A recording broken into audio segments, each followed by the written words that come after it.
کروڑوں درود خربوں سلام نبی رحمت شفیع امت رسول محتشم صلی اللہ علیہ وسلم کی ذات بالا صفات کے لیے جنہیں رب کائنات نے اپنا آخری نبی بنا کر دنیا میں مبعوث فرمایا ہے۔ ماشاءاللہ ماہ ربیع النور شریف کی آمد ہے۔ عاشقوں کے چہرے چودھویں کے چاند کی طرح کھلے ہوئے ہیں۔ ہر جانب خوشیوں کا سما ہے، اور خوشیوں کا سما کیوں نہ ہو تیرے اور میرے کریم آقا کی جلوہ گری جو ہے۔ سبحان اللہ، وہی ہے نا جلوہ گری۔ وہ کہنے والے نے کہا تھا فلک خوبصورت سجایا نہ ہوندہ کسی شہدوی تھے سایہ نہ ہوندہ، نہ عرش کرسی تے نہ چند تارے، شب و روز دے نہ ہوندے نظارے، اگلا دے کسے نہ آدم نہ حوا نہ یعقوب یونس نہ یوسف زلیخا، نہ تختاں دے تاجاں دے سلطان ہوندے، نہ محلاں دے والی نہ دربان ہوندے، کوئی جنو بشر تے نہ کوئی پرندہ، حیاتی مماتی نہ مویا نہ زندہ، نہ میلاد ہوندے نہ اے نعت خوانی ثنا خان ہوندے، نہ اے خوش بیانی نہ ربیع الاول دا ہوندا مہینہ، کون جاندا سی او مکہ تے مدینہ، عرشی نہ فرشی خاکی نہ نوری، زمانے تے کچھ بھی نہ ہوگا ضروری، کسے شہدہ بھی ایتھے سارا نہ ہوتا جے رب نے محمد بنایا نہ ہوتا۔ ساری رونقیں کس کے دم سے ہیں؟ آمنہ کے لال کے دم سے، انہی کے دم سے ہے نا۔ اور کس کے دم سے ہے؟ رب قرآن کہتا ہے قد جاءکم من اللہ نور، تحقیق اللہ کی طرف سے تمہارے پاس نور آ گیا۔ ادھر میرے آقا فرما رہے انا من نور اللہ والخلق کلہم من نوری، کہتے ہیں دنیا والوں میں اللہ کے نور سے اور رب نے ساری مخلوق کو میرے نور سے پیدا کیا ہے۔ جناب آدم علیہ السلام فرماتے ہیں میرے رب نے مجھے پیدا فرمایا، کہتے ہیں جب مجھے پیدا کیا گیا تو میرے رب نے جو پہلی مجھے آواز دی تو رب نے فرمایا اے ابو محمد بولو صلی اللہ ہو، میں نے اس کی باری ڈالا، یہ میری کنیت کیسے آ گئی؟ فرمایا آدم تیری اولاد سے ہوں گے جن کا نام محمد صلی اللہ علیہ وسلم ہوگا۔ فرمایا آدم اگر میں نے محمد صلی اللہ علیہ وسلم کو پیدا نہ کرنا ہوتا تجھے بھی پیدا نہ کرنا، تجھے بھی پیدا آقا دو جہاں صلی اللہ علیہ وسلم ارشاد فرماتے ہیں ابھی آدم علیہ السلام کا جسم مٹی اور گارے کے درمیان تھا، اس سے بھی 14,000 سال پہلے میں رب کی بارگاہ میں نور کی صورت میں موجود تھا۔ کس صورت کے اندر؟ نور کی صورت کے اندر۔ حضرت سیدنا جبریل امین میرے آقا دو جہاں صلی اللہ علیہ وسلم کی خدمت میں حاضر ہوتے ہیں تو میرے کریم آقا نے پوچھ لیا جبریل تیری عمر کتنی ہے؟ تیری عمر کتنی ہے؟ عرض کرتے ہیں یا رسول اللہ صلی اللہ علیہ وسلم میں عمر تو نہیں جانتا، آسمانوں کے چوتھے پردہ حجاب کے اندر ایک ستارہ چمکتا ہے جو 70,000 سال کے بعد ایک مرتبہ چمکتا ہے، اور میں جبریل نے اسے 72,000 مرتبہ دیکھا ہے۔ کتنی مرتبہ دیکھا ہے؟ آقا دو جہاں صلی اللہ علیہ وسلم ارشاد فرمانے لگے جبریل اللہ کی عزت کی اس قسم وہ چمکنے والا ستارہ میں محمد عربی صلی اللہ علیہ وسلم۔ ادھر حضرت اماں آمنہ سلام اللہ علیہ فرماتی ہیں دنیا والوں جب میرے لال کا نور میرے پیٹ کے اندر آیا تو کہتی ہیں عرب کی پتھریلی زمین ہے، پتھر کا کام ہوتا ہے اس پہ پاؤں رکھا جائے سختی محسوس کروائے، تو کہتی ہیں جس میں پتھر پہ پاؤں رکھتی ہوں وہ موم کی طرح نرم ہو جاتا ہے، موم کی طرح۔ اور کہتے ہیں میں جس رستے سے گزرتی ہوں درخت شاخیں جھکا لیتے ہیں اور کہتے کیا ہیں؟ کہتے ہیں السلام علیکہ یا ام رسول اللہ، اے رسول اللہ کی ماں تمہیں سلامتی ہو۔ اور اماں آمنہ سلام اللہ علیہ فرماتی ہیں دنیا والوں میرے لال کی جلوہ گری ہونے والی ہے۔ کہتے ہیں میں کمرے کے اندر تھی کسی کام کے سلسلے میں باہر آئی تو میں حیران رہ گئی، وہ ستارے جو آسمانوں پہ چمکتے ہیں میرے سین کے اندر چمک رہے ہیں، سین کے اندر چمک۔ کہتے ہیں میں ڈر کے اندر چلی گئی، میں ڈر کے اندر چلی گئی۔ پھر کہتے ہیں فخرج منی نور، پھر مجھ سے نور ظاہر ہو گیا، میرے لال کی ولادت ہو گئی۔ کہتے ہیں ادھر نور ظاہر ہونا تھا، میں نے یہاں پہ بیٹھے ہوئے شام کے محلات کو دیکھ لیا، یہاں پہ بیٹھے ہوئے شام کے محلات کو دیکھ لیا۔ اور میرے بھائی، کائنات ارض و سما کے اندر اگر جو کچھ میرے رب نے پیدا کیا ہے وہ میرے مصطفیٰ کے نور کا صدقہ پیدا کیا، آقا کے نور کا صدقہ ہے۔ آج مومن کے دل کا نور ہے وہ بھی میرے مصطفیٰ کے نور کا صدقہ ہے، مومن کی آنکھ کا نور ہے وہ بھی میرے مصطفیٰ کے نور کا صدقہ ہے، مومن کے ایمان کا نور ہے وہ بھی میرے مصطفیٰ کے نور کا صدقہ ہے۔ حضرت سیدنا ابو ہریرہ رضی اللہ تعالی عنہ روتے روتے سرکار دو جہاں کی بارگاہ میں آتے ہیں۔ آقا کریم نے پوچھا ابو ہریرہ روتا کیوں ہے؟ یا رسول اللہ صلی اللہ علیہ وسلم، ماں کافرہ ہے، گالیاں دیتی ہے آپ کو، آج گھر چھوڑ کے آ گیا ہوں۔ تو میرے آقا فرمانے کہ جب گھر چھوڑ کے آ گیا پھر روتا کیوں ہے، پریشان کیوں ہے؟ عرض کرتے ہیں یا رسول اللہ صلی اللہ، روتا اس لیے ہوں، ماں بوڑھی ہے، نابینا ہے، ضعیف ہے، گھر میں اکیلی ہے۔ آقا سوچتا ہوں ماں کا گزارا آج گھر میں کیسے ہو؟ دلوں کا حال جاننے والے آقا فرمان لگے ابو ہریرہ اب چاہتا کیا ہے، اب چاہتا کیا ہے؟ تو ابو ہریرہ عرض کرتے ہیں یا رسول اللہ صلی اللہ علیہ وسلم، میری ماں کے لیے دعا کے لیے ہاتھ نہیں اٹھا دیتے، ہاتھ نہیں اٹھا دیتے دعا کے لیے؟ ادھر نبی رحمت صلی اللہ علیہ وسلم نے دعا کے لیے یدولہ والے گورے گورے ہاتھ اٹھائے، ادھر میرے آقا کریم نے ہاتھ اٹھائے دعا کے لیے۔ ابو ہریرہ دوڑ کے مسجد سے باہر دوڑتے جا رہے ہیں، گلی سے دوڑتے جا رہے ہیں، کسی نے روک کر کہا او ابو ہریرہ دھیمی چال چلنے والے کدھر دوڑ کے جاتا ہے؟ کہتا ہے آج نہ رو، میں دیکھنا چاہتا ہوں میں پہلے گھر جاتا ہوں یا میرے مصطفیٰ کی دعا پہلے جاتی ہے۔ کہتے ہیں دنیا والوں میں گھر گیا، میں نے دروازہ کھٹکھٹایا، اندر سے پانی گرنے کی آواز آتی، ماں غسل کر رہی ہے، دروازہ کھٹکھٹایا، پوچھا کون؟ ماں میں ابو ہریرہ۔ تو ماں کہتی ہے بیٹا میں دروازہ کھولتی ہوں۔ میں نے کہا ماں کے لہجے میں یہ محبت کہاں سے آ گئی؟ ابھی تو لڑکے نکلا تھا، یہ پیار کہاں سے آ گیا؟ ابو ہریرہ کہتے ہیں دنیا والوں میری ماں نے دروازہ کھولا، میری ماں کی زبان پہ کلمہ طیبہ جاری تھا، اور میں نے کہا ماں اسی کلمے والے کو گالیاں دے رہی تھی، اب کلمہ کیوں پڑھ رہی ہے؟ تو ماں کہتی ہے ابو ہریرہ بڑی عجیب بات کرتا ہے، خود ہی جا کر دعائیں کرواتا ہے، خود ہی کہتا ہے کلمہ کیوں پڑھ رہی ہے؟ ابھی ایک نور والا آیا تھا، ارے نور والے نے مجھ پہ کرم فرمایا، کلمہ پڑھا کے مسلمان سے قد جاءکم من اللہ، فرمایا آگے تمہارے پاس نور، آگے والوں کے پاس، پیچھے والوں کے پاس، بعد میں آنے والوں کے پاس، جو پہلے گزر گئے ان کے پاس۔ آقا دو جہاں صلی اللہ علیہ وسلم وہ نور ہے جن کو میرے رب نے اپنے نور سے پیدا کیا۔ اگر آسمان پہ سورج کو روشنی ملی ہے میرے مصطفیٰ کی نورانیت کا صدقہ مل گیا، چاند کو نور ملا ہے میرے مصطفیٰ کی نور کا صدقہ ملا ہے، ستاروں کے اندر اگر رنگت ہے روشنی ہے کس کا صدقہ ہے؟ تیرے اور میرے کریم آقا کے نور کا صدقہ ہے۔ تو اور میں یہاں پر ایمان کی حالت میں بیٹھے، یہ بھی مصطفیٰ کے نور کا صدقہ بیٹھے۔ بے شک، سبحان اللہ، ایسی بات ہے یا کہ نہیں؟ بے شک۔ ذرا چلو اس عرب کی سرزمین کے اوپر، جب بیٹی پیدا ہوتی زندہ درگور کر دیا جاتا، پتہ کس لیے زندہ درگور کیا جاتا تھا؟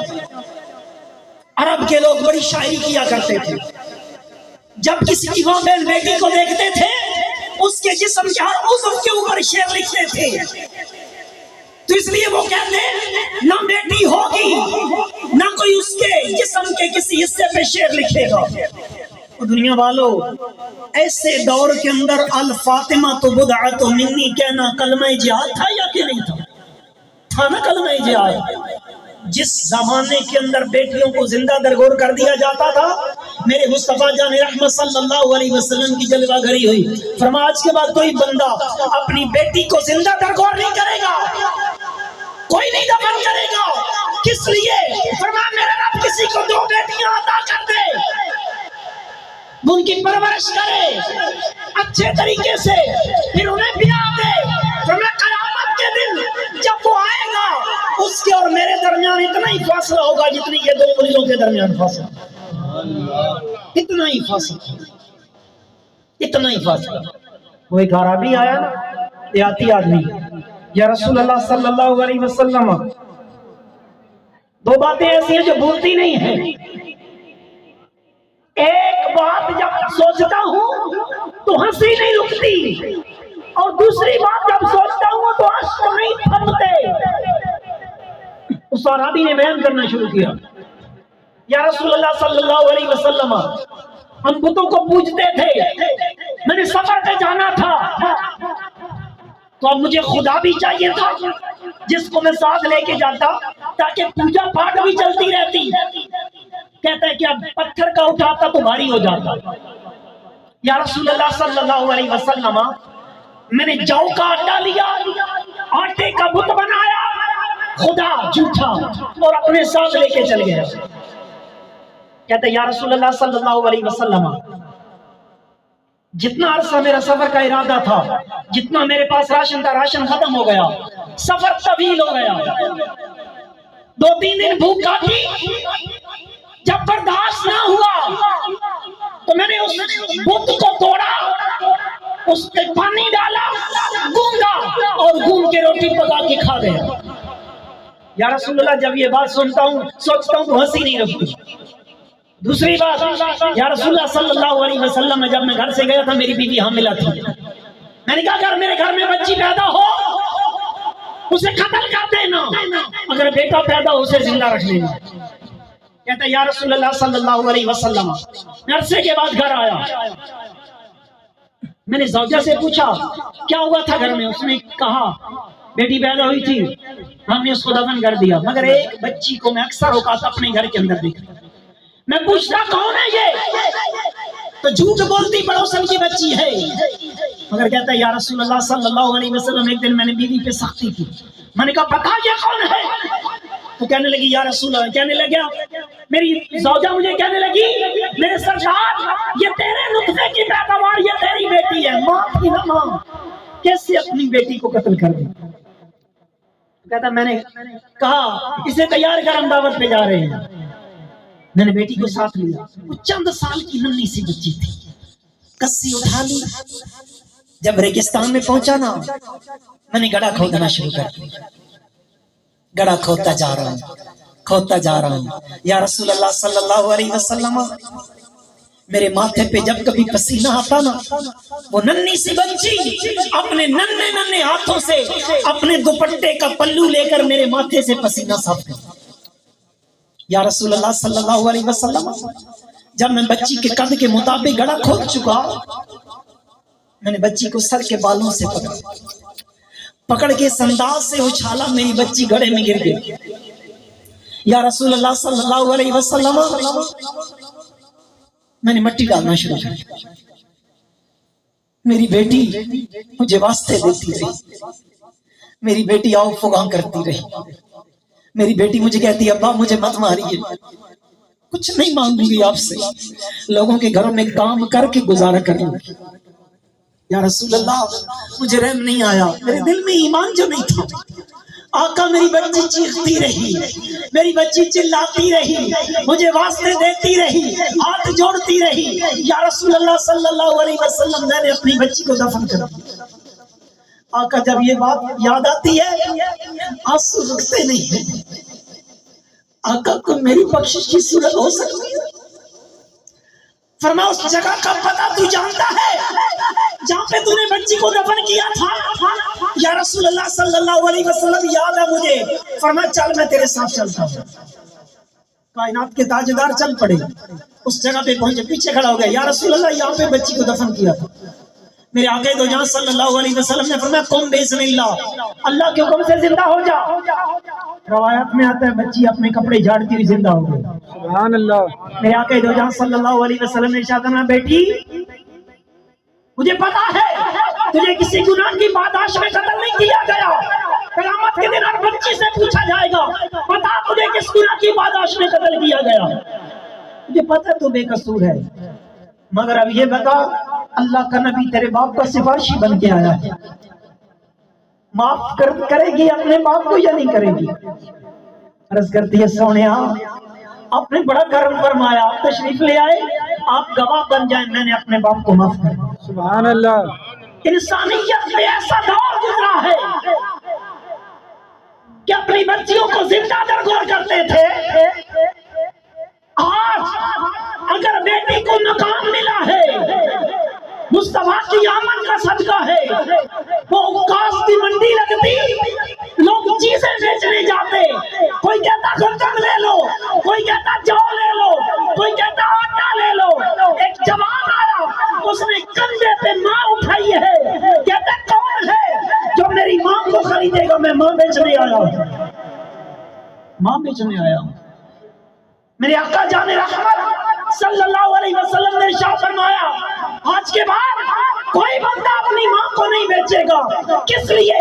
الجنت تحت امہات اقدام الامہات، الجنت تحت اقدام الامہات، جنت رب نے ماں کے قدموں تلے رکھ دی ہے۔ سبحان اللہ۔ کوئی نہیں بیچے گا آج کے بعد ماں، اس لیے کہ جنت رب نے ماں کے قدموں تلے رکھ دی ہے۔ وہ بیوی جس کو پاؤں کی جوتی کہتے تھے، جب اسے مخصوص ایام آ جاتے اسے ناپاک سفر کیا جاتا، برتن الگ کر دیے جاتے، کپڑے الگ کر دیے جاتے۔ میرے آقا دو جان صلی اللہ علیہ وسلم کی جلوہ گری ہوئی، امت کو تعلیم دی، تربیت فرمائی۔ اما عائشہ صدیقہ رضی اللہ تعالی عنہا آپ کو مخصوص ایام آئے ہوئے ہیں، بوٹی کھا رہی ہیں، آپ کیا کھا رہی ہیں؟ بوٹی کھا رہی ہیں۔ میرے آقا دو جان تشریف لائے، فرمایا عائشہ ذرا اپنے منہ سے بوٹی نکال کے مجھے دے۔ سبحان اللہ۔ اما عائشہ صدیقہ نے نکال کر دی، میرے آقا دو جان صلی اللہ علیہ وسلم اسے چبا کے کھا رہے ہیں۔ انسانیت کو مقام کس نے دیا ہے؟ تیرے اور میرے کریم آقا نے دیا ہے۔ باپ مر جاتا بیٹا ماں سے نکاح کر لیتا، نکاح کر لیتا تھا۔ یہ ماں کو عزتیں ملی ہیں میرے مصطفیٰ کا صدقہ ہے، بیوی کو مقام ملا مصطفیٰ کا صدقہ ہے، بیٹی کو مقام ملا ہے میرے مصطفیٰ کی آمد کا صدقہ ہے،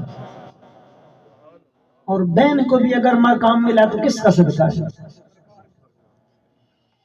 میرے آقا دو جان صلی اللہ علیہ وسلم کی بہن حضرت ام ہانی، بولو رضی اللہ تعالی عنہا۔ پتہ ام ہانی کون تھی؟ علی المرتضیٰ کی بہن تھی۔ کن کی بہن تھی؟ جب کلمہ پڑھا نا شوہر چھوڑ گیا، شوہر چھوڑ کر چلا گیا، غربت کے دن کاٹ رہی ہے۔ آقا دو جہاں نے مکہ فتح کیا، فاتح بن کے مکہ میں آیا۔ تو ام ہانی کے بیٹوں کو جب پتا چلا نا کہ آج ہمارے ماموں محمد صلی اللہ علیہ وسلم تشریف لا رہے ہیں، تو کہتے ہیں ماں کیا ماموں آج ہمارے گھر بھی آئیں گے؟ ام ہانی فرماتے ہیں میرے سینے سے طوفان امڈ آیا، آنکھوں سے اشک رواں ہوئے۔ میں نے کہا آج تو میرے بھائی کسی قریش کے سردار کے مہمان ہوں گے، میرے گھر میں کیسے تشریف لائیں گے؟ مگر میں نے بچوں کو بہلا پھسلا دیا، میں نے کہا آئیں گے۔ ام ہانی فرماتی ہیں لوگوں مغرب ہوئی، عشاء بھی ہو گئی، میرے سرکار کوئی نہیں آئے۔ کہتی ہیں عشاء کے بعد کا وقت ہوا، میرے دروازے پہ دستک ہوئی، میں نے پوچھا کون ہے؟ تو آقا فرمانے لگے بہن دروازہ کھول، تیرا بھائی آیا ہے، تیرا بھائی آیا ہے۔ ام ہانی فرماتی ہے میں نے دروازہ کھولا، میرے سرکار تشریف لے آئے۔ وہ ٹوٹے بان کی چارپائی، میرے آقا دو جان تشریف فرما ہوئے، جلوہ گر ہوئے، بہن بھی بیٹھی ہے، اور آقا فرمانے لگے بہن بھائی گھر آیا ہے، کچھ روٹی پانی کا نہیں پوچھے گی؟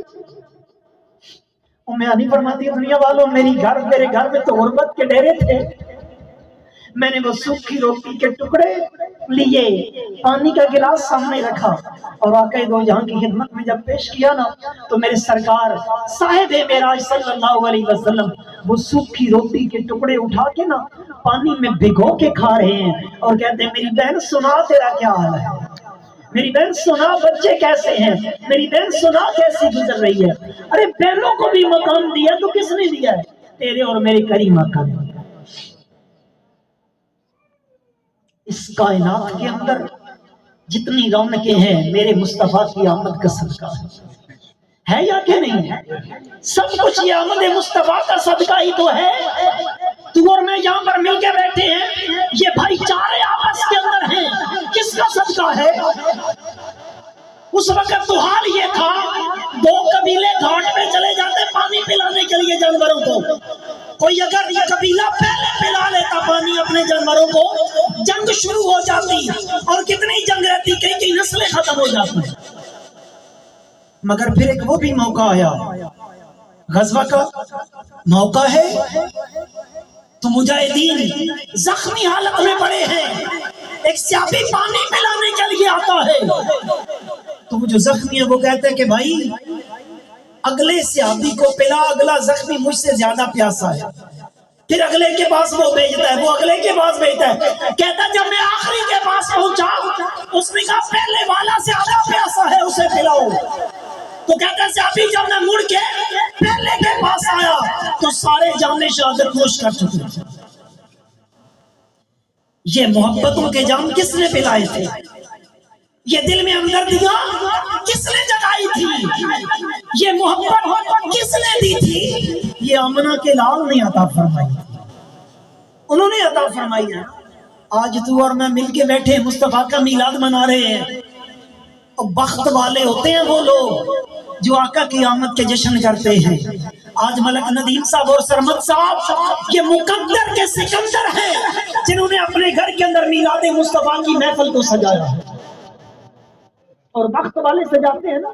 یاد کرو اس وقت کو جب آقا دو جہاں صلی اللہ علیہ وسلم کی مکہ کے اندر آمد ہوئی تھی، وہ بنی نجار قبیلے کی بچیاں وہ چھتوں پہ چڑھ گئی تھی، ڈف بجا رہی تھی، اور کیا کہتی تھی کہ ہم ہیں بچیاں نجار کے عالی گھرانے کی، اور خوشی ہے آمنہ کے لال کے تشریف لانے کی۔ تو پتہ چلا مصطفیٰ کی آمد کے جو جشن مناتے ہیں وہ عام لوگ نہیں ہوتے، وہ عالی گھرانے کے ہوتے ہیں۔ ہم ہیں بچی، ہم کہتے ہیں کہ ہم کوئی دنیا والوں عام بچیاں نہیں ہیں، ہم تو عالی گھرانے کی ہیں۔ اور کس لیے یہ ڈف بجا کر خوشی کا اظہار کیوں کر رہی ہیں؟ اس لیے کہ آج کملی والے کی آمد ہو رہی ہے۔ اس لیے جو بخت والے ہوتے ہیں وہ اپنے گھروں کے اندر محفل میلاد کا انعقاد کرتے ہیں، وہ مصطفیٰ کی آمد کے جشن مناتے ہیں۔ آج پوچھتے ہیں کہاں لکھا ہے؟ لکھے کی کمی نہیں ہے، علماء نے کتابیں بھر دی ہیں، مگر مجھے ایک بات تو بتاؤ، ماں کا بیٹا 7 سمندر پار سے آ رہا ہو بیرون ملک سے، تو ماں مفتی کے پاس جائے گی فتویٰ لینے کے لیے کہ مجھے ذرا فتویٰ لکھ کر دو کہ میں مٹھائی لے کے آؤں یا نہ لے کے آؤں؟ جائے گی مفتی کے پاس یا حلوائی کی دکان پہ جائے گی؟ تیرا بیٹا اگر 7 سمندر پار سے آ رہا ہے، تجھے مفتی سے پوچھنے کی ضرورت نہیں ہے۔ تو اگر آقا کی آمد ہوئی ہے تو کسی سے پوچھنے کی ضرورت نہیں ہے، خوب جشن منائیے، خوب خوشیاں منائیے، اور خوشیاں منائیں گے بخت والے ہوں گے۔ فرمایا قد جاءکم من اللہ نور، تحقیق اللہ کی طرف سے تمہارے پاس نور آ گیا، وکتاب مبین، روشن کتاب آ گئی۔ کون سی روشن کتاب آ گئی؟ جسے قرآن مجید کہتے ہیں۔ کیا کہتے ہیں؟ کیا کہتے ہیں؟ قرآن مجید۔ قرآن حکیم بھی کہتے ہیں، قرآن مجید بھی کہتے ہیں۔ حکیم کون ہوتا ہے؟ جس سے علاج کروایا جاتا ہے، علاج کروایا جاتا ہے نا حکیم سے۔ تو قرآن حکیم اگر کہتے ہیں تو اس کا مطلب کیا ہے؟ یہ جو باطنی بیماریاں ہیں نا، باطنی بیماریاں، ان کا علاج کرتا ہے قرآن حکیم۔ کرتا ہے یا کیا نہیں کرتا؟ بیماریوں کا علاج کرتا ہے۔ وہ کہنے والے نے کہا تھا کہ حجر شاہ مقیم دے کہ جٹی عرض کرے، حجر شاہ مقیم دے کہ جٹی عرض کرے، تے ہڈی سڑے کراڑ دی جتے دیوارات بلے۔ اس کا مطلب کیا ہے کہ خدا کرے وہ دکان جل جائے جہاں سے تے دکان یہ گناہ کے سودے ملتے ہیں تے 5-7 مرن گواڈنا تے رہندیاں تاپ چڑھے مطلب کیا ہے 5-7 مرن گواڈنا یہ تیرے دل کے پڑوسی کوئی ہرس ہے کوئی بغض ہے کوئی تکبر ہے کہیں اناد ہے کہیں حسد ہے کہتے ہیں خدا کرے یہ مر جائیں 5-7 مرن گواڈنا تے رہندیاں تاپ چڑھے اور خدا کرے کہ باقی جو ہے نا وہ بیمار پڑ جائیں باقی بیمار پڑ جائیں اور جب بیمار پڑ جائیں تو پھر کیا ہو سنجیاں ہو جان گلیاں دے وچ مرزا یار جب تیرا دل بالکل صاف شفاف ہو جائے نا پھر اس کے اندر اگر جلوہ گری ہو جائے تو تیرے یار کی ہو جائے قرآن حکیم ہے اس سے علاج کرنا ہے حضرت عبداللہ ابن مسعود رضی اللہ تعالیٰ عنہ آخری وقت ہے عبداللہ ابن عمر آئے کہنے کہ عبداللہ ابن مسعود مجھے پتا ہے آپ کی بچیاں ہیں جوان ہیں غربت کے عالم کے اندر آپ نے وقت گزارا ہے تو مجھے بتائیں میں آپ کا وظیفہ مقرر کر دوں تو کہنے لگے جزاک اللہ میں نے بچیوں کا انتظام کر دیا ہے تو کہنے لگے کیا انتظام کر دیا میں جانتا ہوں آپ کا کتنا بینک بیلنس ہے کتنی جاگیریں اچھی طرح جانتا ہوں تو کہنے لگے نہیں میرے آقا دو جان صلی اللہ علیہ وسلم نے ارشاد فرمایا جس گھر میں سورہ واقعہ پڑھی جاتی ہو اس گھر میں فاقہ نہیں آتا تو کہنے لگے میں نے اپنی بچیوں کو سورہ واقعہ یاد کروا دی ہے پڑھنے کی عادت بھی بنا دی ہے جس گھر بھی جائیں گی روزانہ سورہ واقعہ پڑھیں گی ان کے گھر میں کبھی غریبی نہیں آئے گی آج کون قرآن پڑھتا ہے بیٹی کی شادی کرنی ہے اس کے گلے کو بھی زیور سے سجا دیا کانوں کو بھی سجا دیا بازوؤں کو بھی سجا دیا ماتھے کو بھی سجا دیا مگر ایک اس کے دل کو نور قرآن سے نہیں سجایا میں ایک بزرگ رحمت اللہ علیہ بات ختم کر رہا ہوں